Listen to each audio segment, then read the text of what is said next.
Hello and welcome to another episode of the World War II podcast. I'm Angus Wallace. As the loyal listeners will be aware, this June marked the 75th anniversary of D-Day. That's 2019 if you're listening in the future. And we had a month of D-Day podcasts looking at it from the British, Canadian and American perspectives. The difficulty of the operation, doubts if it would succeed, are all part of the Allied narrative of the day. But what if we turn the tables? How was it for the Germans? Well, to answer that question is World War II podcast stalwart Jonathan Trigg. Jonathan has joined us in the past to discuss his work researching foreign recruits to the SS. You can find those in episodes 55 and 77. Earlier this year, he had a book released titled D-Day Through German Eyes, How the Wehrmacht Lost France. So, while D-Day is fresh in our minds, I thought we'd best get him back to have a chat about the Allied invasion of Europe from the German perspective. But before that, this podcast is made possible by listeners like yourself who enjoy the show and help me find the time to put it together by becoming patrons, by committing to $1 or $2 each month via Patreon, or even pushing the boat out and committing to the Rockefeller level of support, like listeners Keith Ball or Kevin and Terry Willard. Thank you guys for your support. And you can find out more at patreon.com/WW2podcast. If Patreon is not your thing, for whatever reason, and you would like to join the gang, go to ww2podcast.com/support and you'll find information on how to support the show via PayPal. In doing so, if you check the box to be added to the mailing list, I will send you links to the extras when I have them. So that's ww2podcast.com/support. John, it's great to have you back with us. So is our start point the Hitler Directive 51? This is his Defence of Europe memorandum. What did that lay out? The genesis of this document is really set the foundations for the entire defence of Western Europe against an Anglo-American landing. And what strikes you when you read it is the lack of knowledge that Hitler had about where this could be. Everyone sensible would look at it and say they're going to attack the northern coast of France. That's where they're going to land and so on. But his obsession was that actually they could land anywhere. It's a typical land-based approach to defending Europe, and you could say that Napoleon, with his continental system, had done much the same. So his maxim was, we have to defend everywhere, from almost the Arctic Circle in the far north of Norway, all the way down to the Pyrenees, and in fact, beyond that, forget Spain and Portugal. Once we get round the other side into the Med, we need to be bloody careful. About southern France as well, and don't even get me started on Greece and the Balkans. And it was how the heck could you possibly, even if they weren't fighting, campaign in Russia at the time that was absorbing the vast amounts of their military strength, how could any country possibly defend in any sensible way that environment? But at the same time, then if you trace back the way that particularly the British had handled the preceding years, you can kind of get, well, maybe he wasn't, that plan isn't as crazy as you would think, because we had continually raided Norway, knowing that Hitler was paranoid about losing Swedish iron ore supplies and so on, and so always felt that there was pressure on there. And we had landed, along with the French, in Norway in 1940. In fact, Norway had held out for longer in terms of fighting than France did in 40. So you kind of got that. And of course, come the Med or the Balkans and so on, is we already had a fleet there. We carried out amphibious landings, and that's the way that, pretty much gotten rid of any German naval and air assets in the entire sea. Italy was out of the war. Would it be such a stretch for us to say, right, we'll continue the attack through Churchill's soft underbelly of Europe, and come up that way? And indeed, we then did. 15th of August, Operation Dragoon. An American and French landing force land on the French Riviera. So, on first take, you look at the Führer Directive 51 and you go, this is atypical of Hitler's madness and his military delusions. In the First World War, we'd attempted, Gallipoli as a soft underbelly as well. So again, you mentioned Norway. Exactly, which was Churchill's plan. You're completely right, Angus. And something that came out in when I was doing research for the book is, so much that was written, and of course, we were discussing before this, Basil Littlehart's interviews with German generals after the war. Is we've got a whole raft of very, very senior German commanders who'd lost the war, and this a blow to any soldier's pride, let alone individuals like that who felt that they were incredibly professional. And were very, very proud of their military traditions and so on, but they had lost. And so it's far easier for people like that in a lot of circumstances to turn around and blame some bogeyman who is conveniently dead. Manstein's, book Lost Victories is probably the epitome of it. The entire argument is, look, we could have won if it hadn't been for this moron in Berlin. Who consistently didn't listen to the sage advice we were giving him, and insisted on making stupid decisions. And undoubtedly, Hitler made some very, very poor military decisions, and I'm not saying he didn't, but I think there's a bit of rebalancing to be done. Particularly considering so many accounts after the war were by those same German generals who had lost. What I was surprised is when we talk about the Atlantic Wall, I mean, it's sort of much more ephemeral. It's not quite as solid as the name sounds, but that carries on into Scandinavia. And there's a huge amount of troops garrisoned in Scandinavia, sort of just waiting for the potential of us to put an invasion in there, which you don't hear much about. I was real surprised about that. And that was, that's when you start to get into, yes, the directive said that there might be some threats, Scandinavia, southern France, whatever. But then you start to kind of narrow this down and going, but my goodness, they really did back this up with military muscle that they didn't have. The fact that Denmark had more troops garrisoned in it than the entire pre-war Danish army. In Norway, I think there was one German soldier to every kind of 8 Norwegians in the country. It's utterly, utterly ridiculous when it gets to that sort of level. Is that you understand? Yes, of course. If you think there's a threat, you've got to have something. You've got to have some plan to meet it.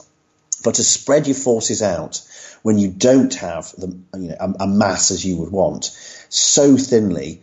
Is hamstringing yourself from the very, very start. And, the Atlantic Wall is a classic because, Google the Atlantic Wall and so on. And the pictures that come up immediately is the classic tall German sentry, rifle slung over his shoulder, standing there beside this enormous gun that looks as though it's reaching to Dover, let alone able to fire on it. And masses of concrete and so on. I mean, it really does give a picture of size and power. And yet the instances where, those installations are in place are very, very few and far between. And the majority of the Atlantic Wall was, the odd bunker, and so on, some barbed wire, maybe a few mines, because they just couldn't possibly, have the resources or time to cover the kind of frontage that they insisted they needed to, and that came across. You'd be speaking to veterans, and they would go, "Yeah," and literally, you'd walk, you'd park the car to have a look at the Atlantic Wall, and jump over a fence without even getting your trousers caught on the barbed wire, and that was it. Hans Heinz in the book comes up with where he's looking for the wall. It's wonderful, and he hadn't realised he'd crossed it, and he's sort of looking for this defensive position. Exactly. And it's just, it is not what you kind of expect. And so on. You expect something far more, far stronger, far more concrete, to use the word. That's what. But of course, then you look at it and you go, well, there's no way that they could have done that. They just did not have the numbers and the resources in order to do it. And so you're looking at a German army in the west of 50 plus divisions, and you're thinking that's a considerable force, particularly when you see that, the British Army, for instance, at its absolute height at the beginning of 1945 in Europe, only had 36 divisions. So the Germans had more on D-Day than we had when we were at our very, very strongest. Am I right? I'm right in saying the German divisions on D-Day are the 44 divisions, and these are smaller than the divisions they had at the. So to count divisions is not necessarily, is that right? Comparing apples for apples. Very true. And we had very different setups. And of course, you say a German division, American division, British division, Russian division. The establishments for all were very, very different, and different, during the war. Yes, I mean the German divisions, the 1944 type, which was obviously a great name for divisions created and established in 1944. And they'd done the same in the First World War. Is that Germans realised they had lack of manpower. So what they did a complete restructuring of their forces, and said, oh no, this isn't, we're not just creating more units that got smaller numbers in it, to make it look good on paper. It's because of lessons learned, at the front. And they'd done exactly the same in 1916. That was the plan. They said, we learned a lot more, particularly in Russia. So we can afford to reduce the number of men per division, and it would be just as effective. And classically, they would try to balance that out by introducing more automatic weaponry, so you could lay down far more firepower. And of course, this is true. You can at least match, if not increase, the firepower overall of a division. The challenge is if you're fighting an attritional campaign, which is what Normandy became, is you're going to run out of men. It's as simple as that. And so on, because if you've gone, well, I'll have fewer men. Well, when they start getting killed, that's, there's no one there to replace them. Your firepower drops quicker. Yes, and again, you're saying more firepower, that increases your logistical need. Ammunition is by far the heaviest of things that soldiers have to carry and deliver to the front, be it artillery shells, tank shells, small arms rounds and whatever. And if you're having difficulty with supply because, the Allied air forces are bombing your transport network to pieces, and so you're going to have a challenge getting that ammunition forward. And so you have small divisions with few men in them that are being killed, and they can't even, balance that out with ammunition expenditure because they can't get the ammunition to the front. So if we look at these, the men within these units, I mean, the usual narrative is they're sort of second, possibly third-rate troops. Is that fair? Real mixture on balance. There were more troops that yes, were definitely not the cream of the crop. The Wehrmacht used France in particular, Western Europe as a whole, but definitely France, as a safe haven. Despite what everyone's seen since the war in programs like Secret Army and so on, of tons and tons of French resistance everywhere, sniping and shooting at every German on a road in France, that wasn't the case. It was a relatively safe place for them to be. So if your division had been fighting in Russia and was shattered in the fighting, lost half of its establishment and so on, and you were in a terrible state, they ship you all back to France for a rest and a refit.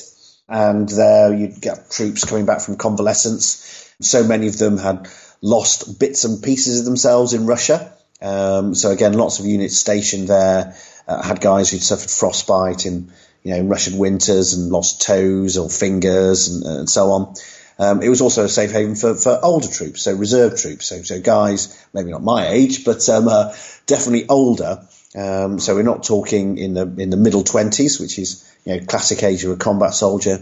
It's people in their 30s, mid 30s, up to 40s, wife and children back home, and they're filling the ranks. It occurred to me, you're filling the ranks with sort of convalescing soldiers, troops from shattered units, but actually these men, a lot of them will have seen combat, and so even some of the older guys presumably will be First World War veterans. So actually, they're not green. There must be a lot of combat experience within those units. Without a doubt. And the way the German system worked was, those kind of veterans were then used as the cadre upon which they would then flesh out and rebuild a unit. And typically they would be the officers and NCOs, and some of the older private soldiers. So you then get an influx of, kind of new guys who could be taught the ropes quite quickly. And that experience kind of passed on to them. And that happened, with some premier units as well. So, obviously the 2nd SS Panzer Das Reich, was based down around Montauban and so on. They'd come back from Russia, had been rebuilt with thousands, of primarily young soldiers, lots of them, Alsatians. So these were people with I think it's fair to say, a mixed Franco-German heritage, and many of them were perhaps not as committed to the German cause as they might be. But of course, they then start to fill, those platoons and companies, and the NCOs and officers can very quickly, kind of get them up to speed. And the classic, unit was that this happened to was obviously the 352nd Infantry Division, which is been the subject of everything that Hollywood's ever done, pretty much on D-Day, because Hollywood always focuses on Omaha, and the fact that landing almost was repulsed, and the way that it is played is always and there was this hard-bitten veteran division just arrived from Russia that no one knew about, and it suddenly took over the beach, and that was, of course, all the problems. And, of course, that's complete rot. It is not true. It had a cadre of individuals, and officer and senior NCO level, who were experienced from the Russian front, but it was a brand new division whose, the ranks were filled with 17-year-olds who'd had 6 weeks, 9 weeks training. But of course, the cadre was able to turn them very quickly into a functioning unit, and that was one of the strengths of the German army system, that they were able to do that. There's a large foreign components to this army in France as well, isn't there?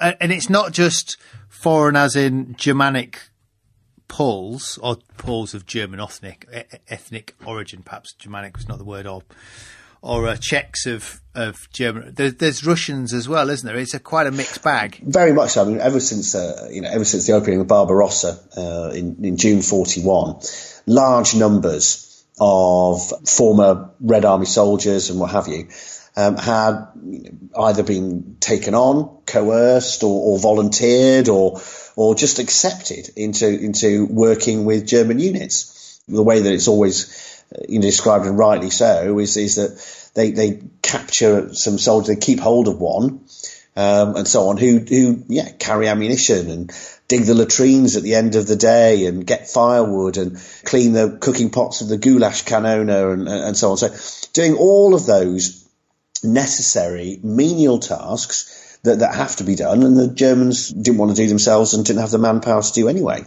And then after a while, they start to, they wear a German jacket, and the next thing you know, they're having rations drawn for them, and, maybe some pay. And over time, those numbers just balloon, until 43 and so on. 1 in 10 of the German army in the East.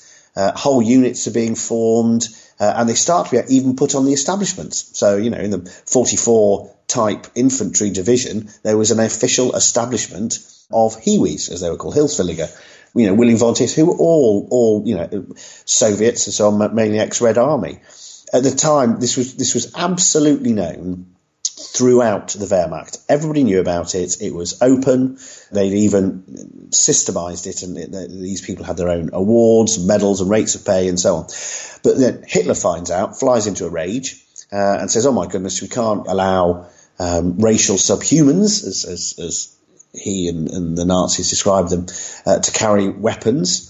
In defence of the Reich. This is ridiculous, and they're all going to, Himmler in his typical kind of backroom dealing, scaremongering, trying to wield more and bring more power unto himself, persuades him that they're all going to mutiny, and the whole pack of cards will come collapsing in the east. So Hitler insisted to his generals that they all be disbanded. When his general said, well, that means that the whole thing will come down as a pack of cards, he then said, right, well, in that case, I want them all shipped west, and that way they're not tempted to surrender to their Red Army brethren, and we'll just ship over a small number of German battalions which will fill the gaps, which of course they didn't.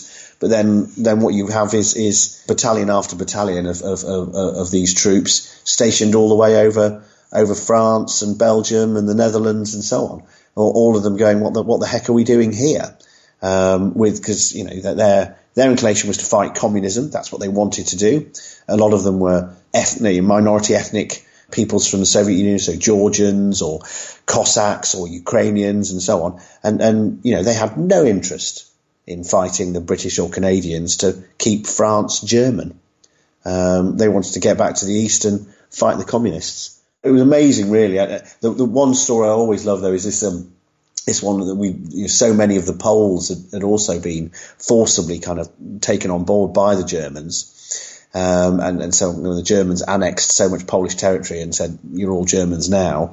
That obviously the Polish troops that came into the landing, and so after a while realised they were half the time they're facing their fellow countrymen who were looking to surrender as much as they could. So they just had several trucks loaded with fresh uniforms. So as soon as they captured any supposedly German soldiers, they just screened them and just said, "Where are you from?" And they say, and it turned out they were Polish, and they were literally right off with your German uniform, on with the British one. You're now sworn in and one of us. It's their biggest source of reinforcement. Well, the story that I hadn't realised. Tell us about the Saving. You tell me about the Saving Private Ryan, because Spielberg gives a nod to the foreign contingent in Saving Private Ryan, and I'd never realised. Yes, he does, absolutely, and it's one of those opening scenes. So Tom Hanks lands, goes through the hell of the beach, and there is slaughter all around, and they eventually get off the beach.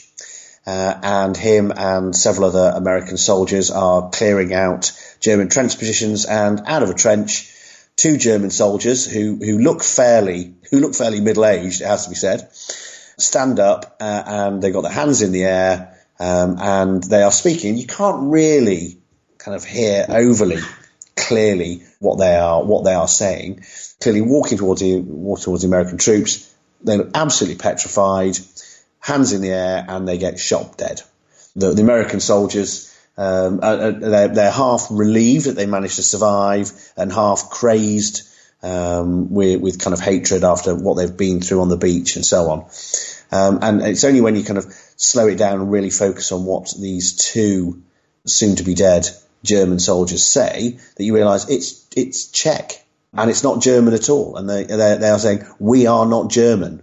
Don't shoot." You're not going to expect an American who's just come onto a beach and seen probably half their friends shot to pieces to understand that that's actually Czech. It's a wonderful piece of subtle filmmaking that I suspect the vast majority of people will have never noticed. No, it's absolutely fascinating. The fact that someone like Spielberg brings that to attention, I think is that's quite a special in a film that one could say perhaps then goes on some weird tangents and so on. Well, it's cobblers that you cannot fault really. That first, well, I'm sure people can fault endlessly, but that first 20 minutes is superb. Oh, it's amazing. And then when you hear it from the other side, so when like Heinz Sevelo and Franz Rachmann, and some of the other gunners, Carl Wegener, so, machine gunners who were kind of on the beach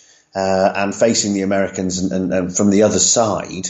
And when they talk about the landing craft coming in and what they saw and what they did from their side, it chills the blood. You see it obviously in the film from Hanks' side, the Americans, and you're going, yeah, I absolutely get it, because these German defenders were flaying the beach and the landing craft. They really were. And the Americans, unlike for instance at Utah, they hadn't been able to land tanks, and that's what made the difference. So German gunners that were left on Utah after initial bombardments and aircraft attacks and so on were suddenly under fire from tanks and were in real trouble and were quickly brushed out of the way. At Omaha, because of the lie of the land with the big bluffs overlooking the beach that, for instance, Utah didn't have, it was small sand dunes, a few feet high, because of the bluffs and there was a very few of the draws, as they were called, to get off the beach. Otherwise, you couldn't physically get off it. No tanks to provide you with cover. You are literally just landing, and you are just flesh running towards a German MG-42 machine gun firing at 1,500 rounds a minute. And that's not a good place to be. Well, if we look at look at those guys, those Germans on D-Day. I mean, what was they're sat in their pillboxes and their defences and their trenches, and presumably they were billeted elsewhere. What was the first thing that made them aware that sort of D-Day was underway? A lot of the time, it was the air attacks that came upon them, because most of the time air attacks had gone inland, so they got very used to the drone of aircraft above them, which they never assumed was the Luftwaffe. Because they never saw them, so they always assumed it was Allied aircraft. But they'd normally go inland, hit barracks and supply depots, transport networks, and so on and so on. They hadn't really been used to attack the kind of the beach defences in any meaningful way. So early that morning it started to come in, and that was unless they were in the parachute zones. If they were in the parachute zones and so on, the first things that they started to understand was when guys were dropping out of the sky in very large numbers. And then they were going, my goodness, all of a sudden we're dealing with paratroopers, and they're not going to be launching a raid with paratroopers. It's got to be more serious than that. It's almost certainly got to be the landing. And the timing was absolutely crucial. And the Allies got this kind of spot on, so that everything happened fairly quickly. So if you're in that immediate kind of landing zone as a German defender, you either had paratroopers landing on top of you or near you and starting to attack you, or you had Allied aircraft plastering you, with cannon fire, with rockets and so on.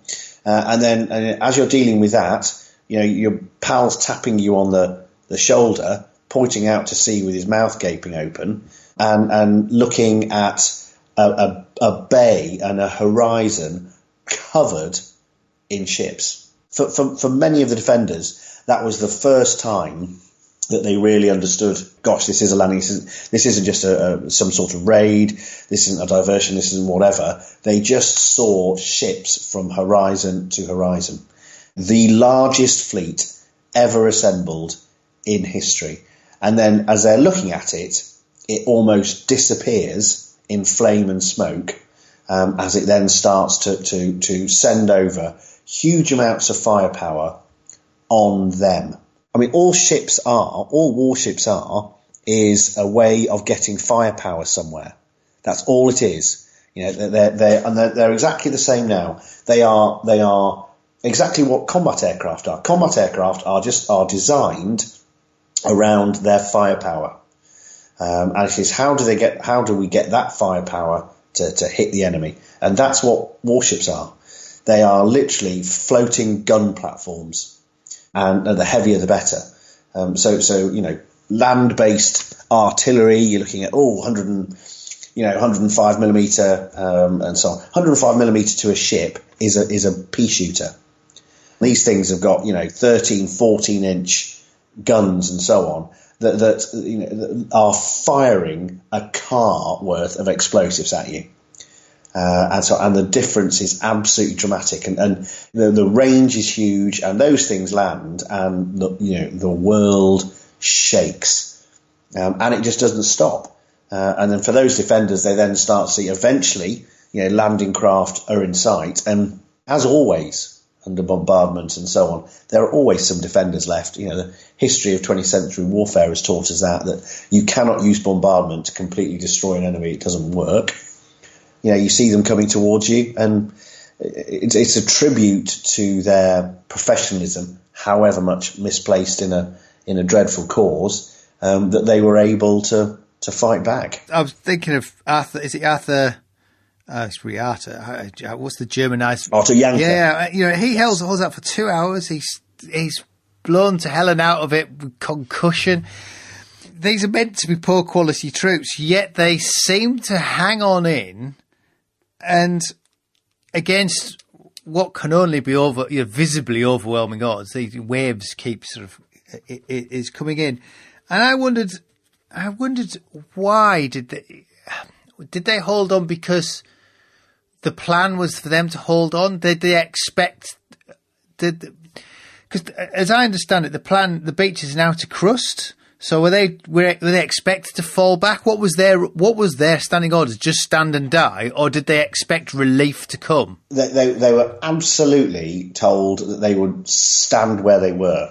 German military philosophy was entirely based on the offensive and primarily on the counterattack as the best form of dealing with enemy in pretty much all circumstances. And you see it in all the theatres they fought in. During the war, it was imbued in them, and so from the start that at all times, in all scenarios, counterattack, and don't wait for the perfect opportunity and the perfect mass of men and equipment and so on. No, counterattack immediately and as strongly as you can, and continue to do so until you gain the advantage and the momentum, and that's what they fully expected to happen. So those frontline divisions who were mostly, apart from elements of for instance, the 352nd, so the 709th or the 711th, the 716th, they were there and they were told, sit where you are. It's the safest place for you to be. Hold the Allies kind of in the surf and so on. And lo and behold, before you know it, you will hear the clank of panzer tracks. And the stomp of jackboots, and the Panzer Grenadiers will come up from behind. You'll see, a raft of Luftwaffe planes above you in the sky, and that's it. You will throw them back into the sea. That was their expectation, and that's what had been drummed into them. Ever since they'd taken up their positions, and to be fair to the German strategy on the day.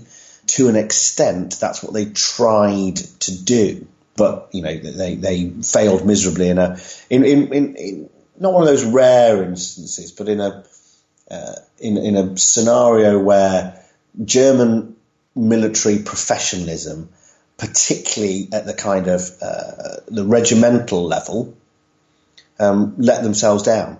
Regimental and divisional level, which is normally actually where they tended to excel. It's pretty well known that the top officers, Rommel, Rundstedt, were not directly available on the day. So it should fall on that level, the next tier down of commanders to take charge. And is that tier that's at fault then?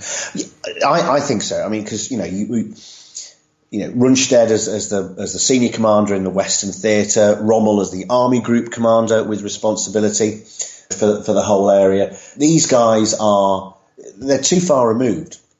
They're not going to be able to make the difference on the day. They can't be that close to it. And in fact, someone like Rundstedt, for instance, his mode of command was very much the general sat in his headquarters with banks of telephones and staff officers with big wall maps, and that's how he commanded the battle. That was very much his modus operandi. Rommel was I'm in a staff car, an armoured car with loads of radios, and I'm covered in dust, and I'm seeing the front line, etc., etc. But even then, both commanders very much rely on their subordinates at divisional and regimental level to carry out their plan. And yes, there was a grave difference of opinion between Rommel and Rundstedt about how to deal with any landings. Rundstedt wanted a battle of movement, whereby he would keep his panzer reserves back from the front, so that Allied sea power in particular couldn't destroy them. Wait for the Allied attack to develop, and then meet it in kind of middle of the country type of thing. Whereas Rommel was no, we've got to stop them in the surf. And he based that on his experiences in North Africa, particularly against Allied air power. He said it doesn't particularly matter about their sea power, because if we let them advance off the beaches, they might not be covered by the fleet, but they will damn well be sure be covered by their air power, and that will destroy any reserves that we have. So we have to stop them right at the front. And, of course, Hitler chose the messy compromise of having some units forward, some back, some under his command, some under Rommel, some under Rundstedt's, an absolute spaghetti junction of responsibilities and overlapping roles, and so on, which was a disaster. But the guys who were there on the day at regimental and divisional level knew what was in their commanders' minds, and they didn't carry it out. For my money, that's where responsibility for failure on the day on the German side rests. So you put some of the blame on Dietrich Krass. Now, I'd never heard of him. Exactly. What did he do? He's not a well-known man. I mean, obviously, it doesn't help that he died in August in the fighting and so on. So he didn't survive the war to become anything of a well-known figure. But so he was the commander of the 352nd, and a typical German divisional commander at the time. Learned his trade on the Russian front, highly experienced, thoroughly competent, respected by his subordinates and men alike, and knew his stuff. The big thing was he had obviously three regiments. He didn't have as much control over them as he would like. Rommel wanted them all forward. He wanted them in a more kind of classic in-depth position, and they struck a bit of a compromise. But he was getting reports all the time of what was happening all around him. And of course, it's very easy in hindsight to say, oh, you didn't have complete picture and so on. But the information that he was getting was in effect, yes, the Allies were kind of pushing all over the place, because that was their plan. Land on the 5 beaches and continue to push inland across a wide front. And there's no way that he could possibly combat all of that. But what he could do was the Allied beach, Omaha was clearly under real threat from German strength. That was where the crunch was. It's right in the middle of the 5 beaches. Clearly, you would want as a landing force to land successfully at all 5 and then join them all up together to form one big front, a lodgement. So that's what you want to achieve. And he knew it was only a matter of time before his defenders on the beach were overrun or ran out of ammunition, or both. He had a window of opportunity whereby, do I throw every single man I've got forward to try and reach my defenders overlooking Omaha, to resupply them with ammunition and see if we can throw the Americans back into the sea? Because if we can do that, we'll split the beaches. And it might not be perfect, and my division can then be hit on either flank and wiped out or whatever, but I will be throwing a giant spanner in the Allied works. And he chose not to do that. He chose instead to carry out fairly piecemeal kind of local attacks in order to try and maintain some sort of continuous front against an enemy that he could never hope to contain. The advantage that the Allies had in every sphere, manpower and equipment and sea power, air power and so on, was clearly going to overwhelm his troops sooner rather than later. But he had a decision, and the former one of throwing everything forward to Omaha is the one. If you suggested that during a staff lecture and so on, you'd be laughed at, and they'd say that you were an idiot and so on. And that's not what you should do. You should try and hold that continuous front, maintain communication with your neighbouring units to the left and right and to the rear, and wait for the counterattack. But in the scenario where he made what was a rational military decision. It just so happened, from a German perspective, it was most definitely the wrong one. It was in a no-win situation, really. It was, and it was not a case of, if the Germans had done A or B, they would have won on D-Day. No. They weren't going to win. It is everything that I've all my research investigation on D-Day has come up with the same thing that's been said so many times, and rightly so, is in terms of a military operation, its planning and execution to a large degree were just beyond compare. Absolutely incredible. The planning that went into that operation, and for the Germans to combat it was a step too far. Could they have done far better, and could they have really kind of buggered things up a lot more for the Anglo-Americans? Yes, they could. It struck me that, and I'm sure I've made a note of it somewhere, I have a note, that it's air supremacy that the Allies have, that, and I might be wrong here, that the Germans, the British and the Americans, the Allies, can possibly get their reinforcements, their logistic route from Britain, whilst more complicated, is more efficient than the Germans have, for the simple fact of that air supremacy that the Allies have. Does that make sense? Totally. I mean, the advantage the Allies had in the air was absolutely overwhelming. Nazi Germany was primarily land power. Hitler had fought in the infantry in the First World War, and he saw warfare really as a land-based activity. Classically, of course, the British, we come at it in the other way. We're a naval power. And our view of land warfare is that we will have relatively small forces that we can then transport to wherever they need to be over the world, and we'll typically use either allowances or local troops to supplement them in order to fight any land battles that we have to, but we're going to control and dominate through the sea. And of course, America came at it through both that and with the air.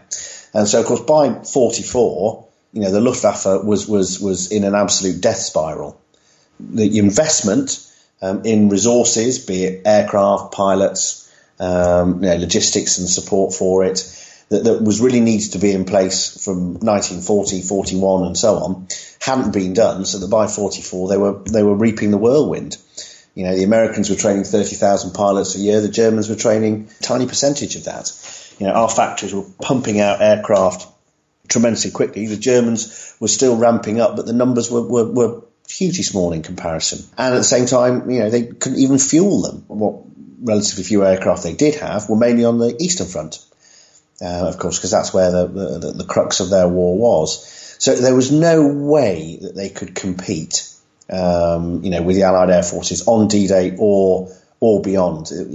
Constant talking to German veterans, soldiers mainly, their view always was, there was never any Luftwaffe, we never saw the Luftwaffe. And I feel desperately sorry, for the Luftwaffe in that regard, because the Germans did have a plan, threatening danger west, they called it, to bring, in effect, to strip every other front, including over the skies of Germany itself, to strip it of aircraft and send them all to France. And they did, but they were shot out of the sky miles behind the lines. So if a German soldier looking up, you would not see a German aircraft because it had been shot down 20 miles behind you. And was burning in a field, and its pilot was dead or wounded. They have no chance at all. And that logistics piece is very important, because, of course, the planning that the Allies put into logistics was huge. I mean, it's fair to say that they had to, The average American division, for instance, its scales of everything from rations to petrol, oil, lubricants to ammunition and so on. It was 3 times the same size German division. That's what you got. So that's the way they planned it. But this is the way the different armies were geared. The American army, in particular, viewed that they would win the war through material superiority. And so, therefore, that made supply, logistics and the support services, artillery being one of those, that's how they were viewed. They were where they wanted their best officers and their best troops. So, you sat your kind of entrance test to join the US Army, and if you scored very highly, you would be steered towards the artillery, or the intelligence corps, or supply and logistics, service staff. And so in the German Army, you sit down and carry out your entrance test and so on, and if you scored very highly, you would be geared towards panzers. You'd be geared towards panzer grenadiers, to infantry. They wanted their best in the frontline fighting troops. And so, they tended to find that supply and logistics just did not have the same caliber of individuals, involved, because they didn't consider it as important. And again, that was a major problem for them, particularly as the war went on. You talked about planes before. I bet 36 Luftwaffe planes came over the British and Canadian beaches on D-Day. That's not a lot of planes considering what they were facing from what the Allies had over the beaches. Oh, I mean, it's the number of sorties. When you look at the number of sorties, it's Anglo-Americans, it's in the thousands on D-Day, and for the Germans, it's a couple of hundred at most. And if you physically can't get the aircraft in the sky carrying out an attack and what have you, then you're nowhere. We always think in terms of, kind of that classic rocket-busting typhoon firing down at German panzers. But that happened, that happened quite a lot, but it was relatively unsuccessful because when you're flying an aircraft a couple of hundred miles an hour, trying to hit it with a relatively small, trying to hit a tank that's moving with a fairly small rocket is pretty hard yards. But if you've got a column of trucks, with fuel bowsers and ammunition on the back and food and boots and God knows what else. Well, you can have some merry fun with that.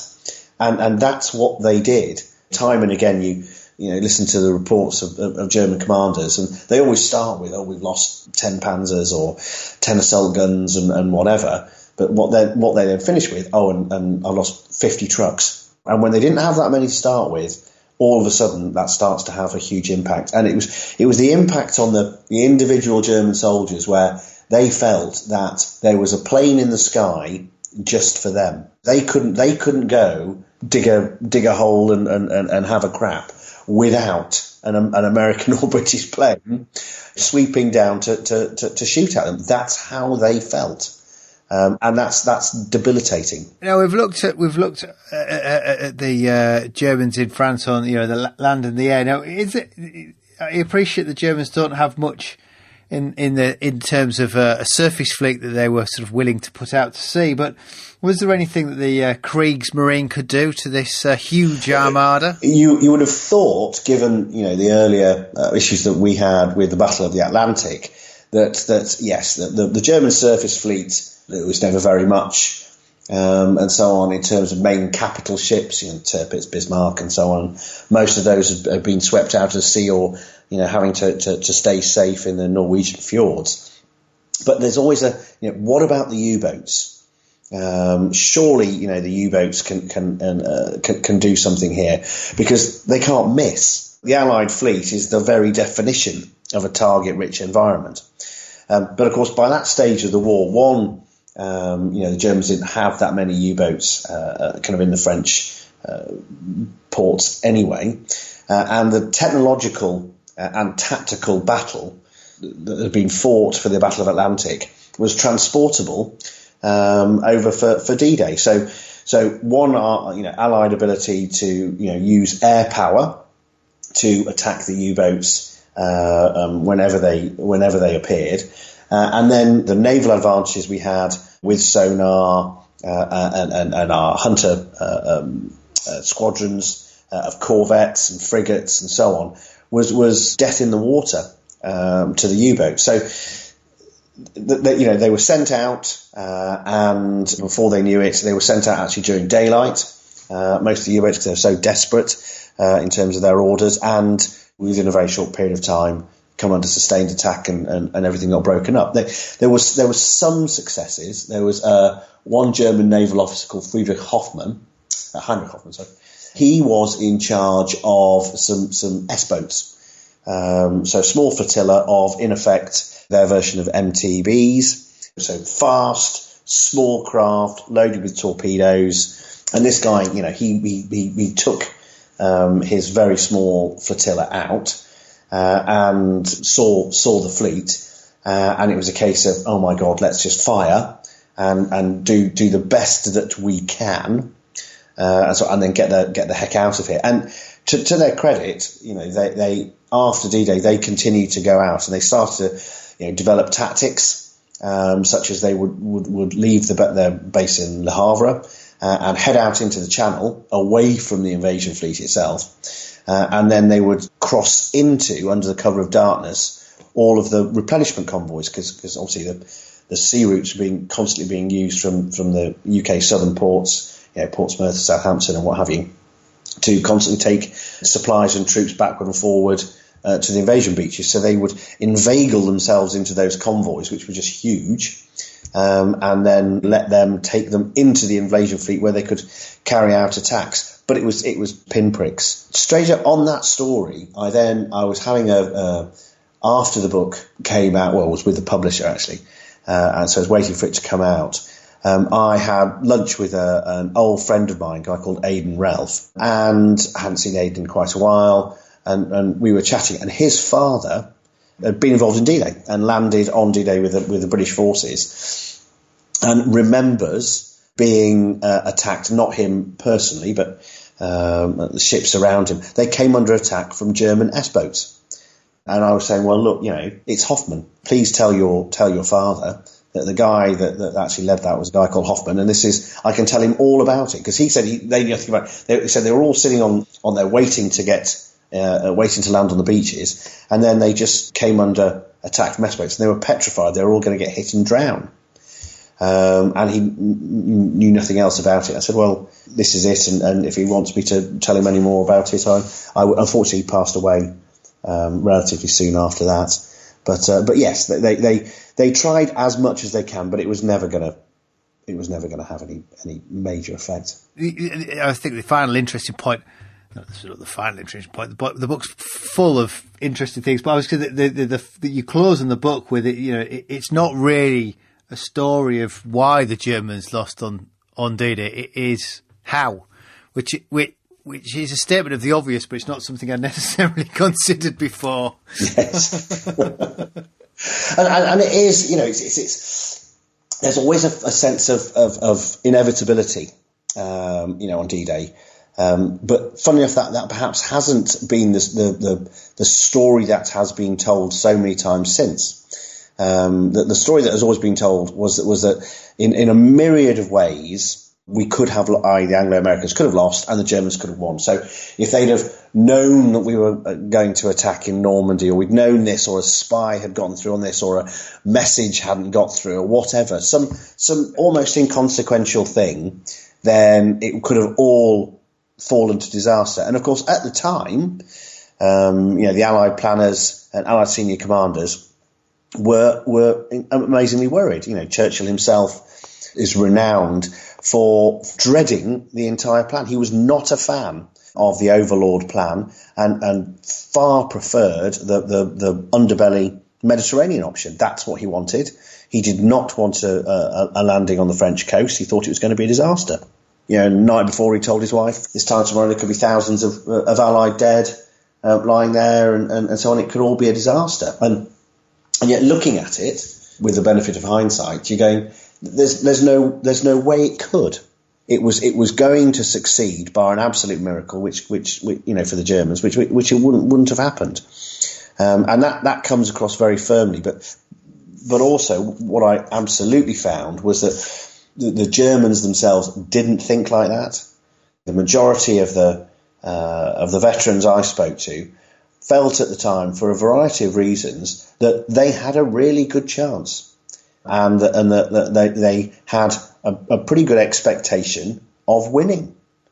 And they were surprised in many ways they didn't.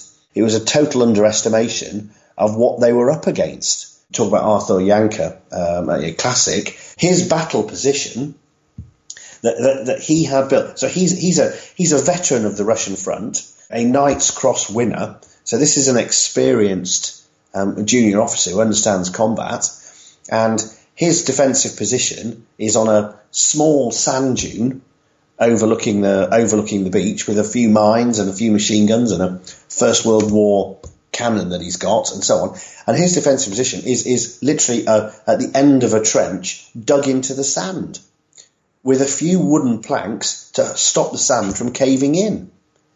And how, you're looking at it going, how does he think that is going to fare against a battleship shell the size of a truck, and a wave of fighter bombers coming over that got him targeted, and so, let alone, waves of tanks and infantry coming on board, and yet it was absolutely clear this guy thinks they're going to win. Well, I guess any veteran of the Eastern Front will have been used to being surrounded against the odds, and someone counterattacks and either pushes them back or raise them up. So if you just hang in there, that's the mantra, isn't it? Very, very much so. I mean, it's also the difference in space. The space on the Eastern Front, so really it was space looking for an army, whereas obviously on the Western Front, as always, there is no space. So you've got troops all jammed in together, and it's completely different warfare. So the Germans are up against sea power, which they'd hardly ever had to come across, and of course was never a factor in the Russian campaign, and air power. The ability to cover the immensity of the Eastern Front with aircraft was never there, despite everything that the Soviet factories could push out.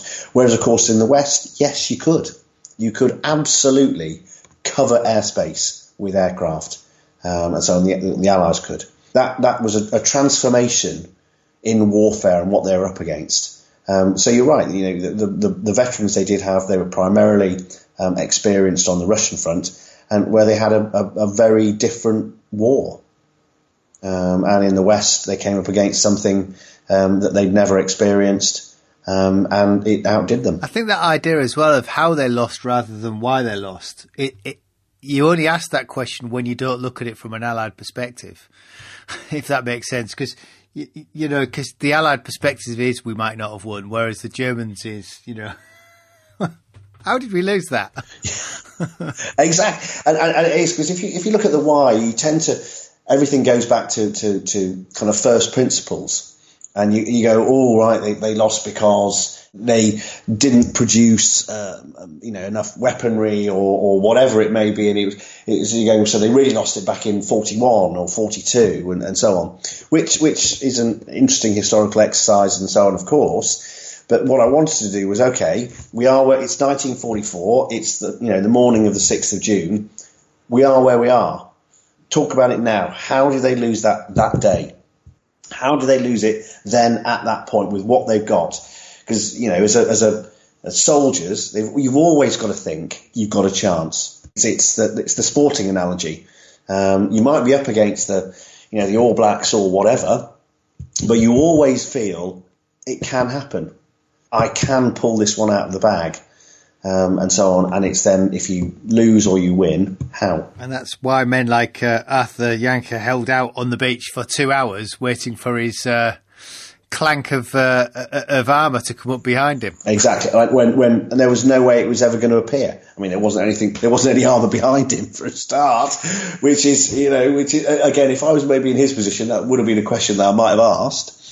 It's the mentality that says, yes, we have a chance, we can win, as long as we stick at it. As it turned out, that they made some decisions that day that were, well, foolish is not the right expression, but which did not lend themselves to victory. That's for sure.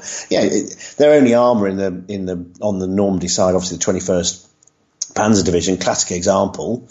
So with their dreadful divisional commander Edgar Feuchtinger, who was in Paris with his mistress the night before the invasion, and not obviously where he was meant to be. And there's been lots of kind of writing. Was he there? Because after the war, he kind of insinuated that he was, and he was there, and so on. When all of the rest of the evidence points that he wasn't, had to kind of rush back from Paris to take command of his troops. But again, these were experienced individuals that he left in command of their different regiments within the division. Where was their drive? And it was the fact that his Panzer Regiment commander, Hermann von Oppel-Bronickowski, was the same guy who was behind the front in Stalingrad, back in the November of 42 when the Russians broke through there and just about to surround the city. And it was Oppel-Bronickowski who was the man in the frame at the time, with the 22nd Panzer Division he was with at the time. And it was, they were the ones who were meant to be there for that scenario, to throw back the Russians, if they counterattacked in that way. And he failed, and so on. So the Russians, surrounded Stalingrad, and of course the whole Sixth Army was destroyed as a result. And 2 years later, there's the same guy, by complete happenstance, facing the Normandy beaches, and he leads his men hither and thither over the River Orne and back, and so on, and eventually puts in a counterattack that was meant to be the one that would take them to the beaches, and failed. And yet, even then, he's one of his peers, Joseph Rauch, who was heading up one of the Panzer Grenadier regiments, by hook or by crook, and using sunken lanes and back roads and God knows what else, actually managed to get his troops to the sea. On the shoulder of one of the British beaches, there were some of our guys, Tommies, just coming off the beaches and so on, and they couldn't believe their eyes when they're seeing half tracks with German Panzer Grenadiers turn up, and start to occupy positions on the sand. There again, another opportunity for the Germans, because they've got some guys there. So reinforce success. Follow that up with as many troops as you possibly can, and disrupt the landings. And they didn't. And it was getting dark, and Feuchtinger told his men to pull back, and that was that. Yeah. Window was closed. Yeah, and that was that. Well, John, we're over the hour mark. While I have potentially pages and pages of questions, we should perhaps call it a day. Loyal listener, if you want to pick up a copy of the book, it is D-Day Through German Eyes, How the Wehrmacht Lost France by Jonathan Trigg. There is plenty in it we've not covered, so if D-Day is your thing, it's well worth a read. John will be back with us again next year, that's 2020 if you're in the future, to talk about VE Day from the German perspective, a topic which I think should be a cracker. Don't forget, if you enjoy the podcast, you can find it for free on Apple Podcasts, Google Podcasts, Spotify, and any other place that you find podcasts. So do subscribe to get your monthly dose of World War II chat. Well, that's all from me for now. I'm Angus Wallace, and thanks for listening.